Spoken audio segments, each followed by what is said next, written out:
Hey Teen Life, this is Bo Davis. I am a counselor up at Olive Branch Family Therapy in Denton, Texas.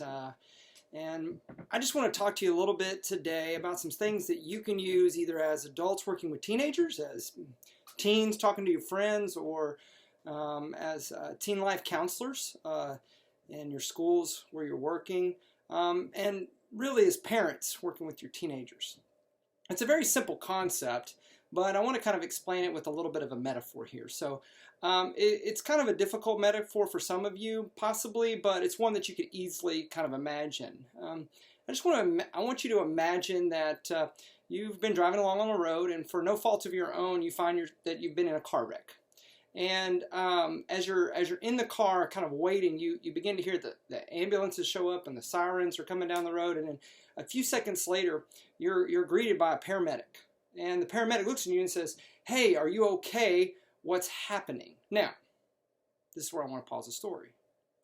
I want you to imagine that that paramedic looks at you, and before he asks or she asks anything at all, they go, "Oh my goodness, you're bleeding everywhere. This is crazy. You're going to die." And they walk away. And I mean, right? Is that the paramedic that you want showing up to your accident? No, right? You want the paramedic that's going to come up. They're going to be calm. They're going to look at you. They're going to ask what happened. They're going to get you talking about what's going on. And as you look at their face, they're not going to indicate any fear, any worry, any anxiety about anything. In fact, if you were to ask them, "Am I going to be okay?" they're going to tell you, "Yes, you're going to be okay. We're going to take care of you," whether that is even true or not. And the reason they're going to do that is because they know a principle that is true, that you are more likely to survive if you're surrounded by a non-anxious presence.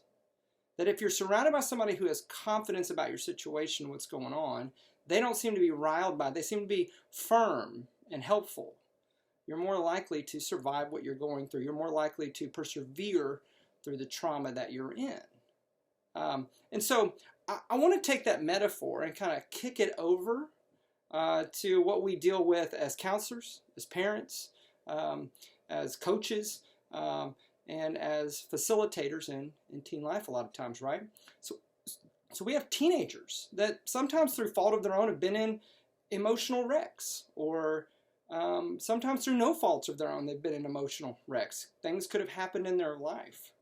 And when we, as those receiving that information, are non-anxious about receiving it, what we find is that we can keep those teens talking, and we can begin to really uncover the source of their own anxiety, their own fear, what's going on with them. And so the principle is what I like to call NAP. Learn to nap.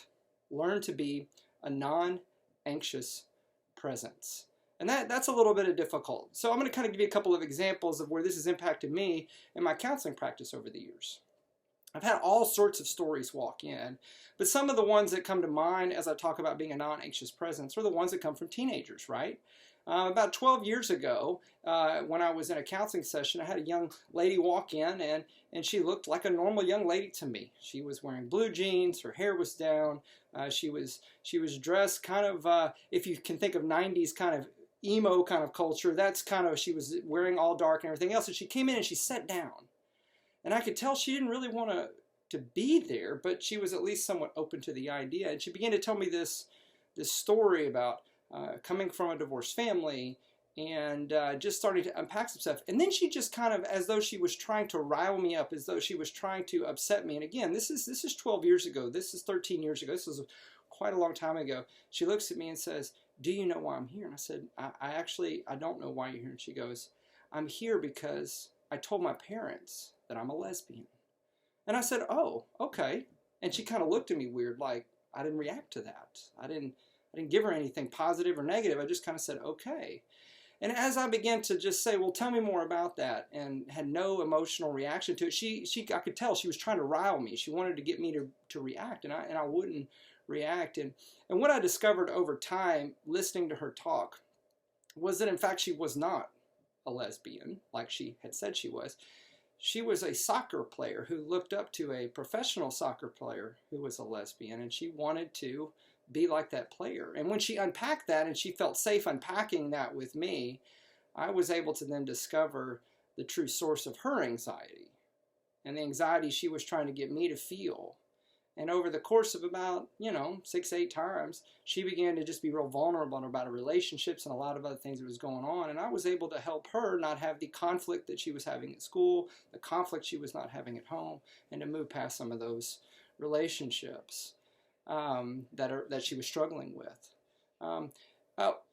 I've had students come in and they haven't told their parents that they're pregnant, and they don't know how to say it, because the last time they talked to their parent about something difficult, their parent overreacted and became very anxious and very upset, and it kind of shut down a conversation with them. And so as a counselor, one of the things that I've learned to do is just try to be non-anxious. It really doesn't matter what. I try to gear myself up that my teen that's coming in could say some of the most horrible things, some of the most difficult struggles they've ever been through, and I'm not going to emotionally show a reaction to that. Now, inwardly, I'm sad because they're hurting.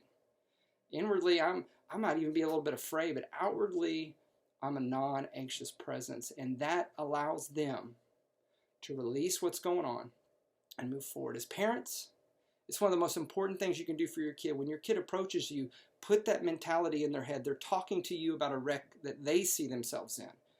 When they come to you and say, Mom, I need to talk to you. Dad, I need to talk to you about something. And then they say, I am dealing. I am hurting. I am whatever I am is followed by. Your reaction is going to set up what goes on into the future with them. And if that reaction can be non-anxious, they'll keep talking. You'll get past whatever culture has told them about the situation that they're in. Get down to the heart of the matter.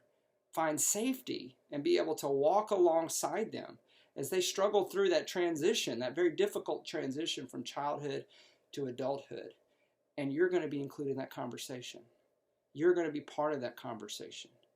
And you may not be able to offer them advice in that moment, but you will be able to walk alongside them and help them find the direction that they need, and have them get the help that they need. So again, I just want to kind of, one more time, non-anxious presence. Non-anxious presence. Think about what's going on. React calmly. And the simplest way to do that is to say, thank you for sharing that. Tell me more about it. Or, thank you for sharing that. Why? What made you want to tell me that information? And you'll be surprised what comes out. I look forward to talking more about this, and I've got other examples that I can give you about how this might play out, some difficulties if you want to chat more about that. Just ask your questions down below. I hope you guys have a great month of March, and we can continue this conversation into the future.